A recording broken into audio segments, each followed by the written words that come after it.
protestuojančių. Ir tėvams iš šono, to stabilumo nėra iš tikrųjų. Problemą bandot spręsti vienas iš kelių teisinės. Kaip žiūrite apie kitus, protesto akcijos, žiūrėkim, dėl paprasčiausių kalafiorų, kaip visi pradėjo šnekėti nuo aukščiausio vadovo iki žemiausio, kai atsirado protesto akcija. Ar kaip manot, pakeistų ką nors kažkokią tai protesto akciją ir mitingas būtent dėl jūsų mokyklos? Šiaip mes tokį mini piketą prie savivaldybės bandėm, aišku, įstatymo rėmuose, kad mus paskui neišvežtų. Buvo keli atstovai. Sureaguota buvo iš tikrųjų. Mitingas. Papykdė, ko gero, reakcija buvo. Savivaldybės durų nuvarė mus 30 metrų toliau, kad sako, prie savivaldybės durų negalima, nes to iškvies policija. Иля, вкусно? Филя, вкусно? Вкусно? Ну, давай еще. Priėmė šitą sprendimą. Sprendimą priėmė savivaldybės tarybos nariai. Nuo savivaldybės tarybos narių priklausė mūsų mokyklos likimas.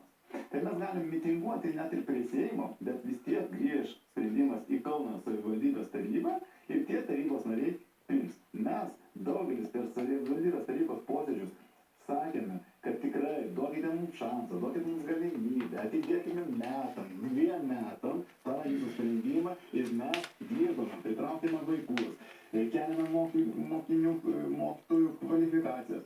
Bet tai nebuvo atsižvelgta ir mažuma tie vieningai nubalsavo tikrai duoti šansą ir tėvų tvarkosi. Bet dauguma jie padarė savo sprendimą, kurį buvo iš pat pradžių sumanę. Tai reiškia, tie visi tos visos priemonės nebūtų naudingos ir tiesiog dauguma, kurie jau galvoja, ką mes jau tikrai prastumsim, jie tik tai pasijuoktų iš mūsų, o kalafiorų skandalas, tai čia yra jau Respublikos reikalas.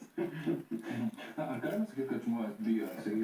Ar yra raginimų? Einam, padarysim tvarką, stojam ten visi prie savivaldybės, darom didesnį mitingą kažkokį, suorganizuojam, galima gauti ir leidimus ir tokiem dalykam ir viską. Ar yra žmonių noras kažką daryti, sakykime, toks pilietiškumas, ar kaip tik kažkokia tai baimė, susikaustimas?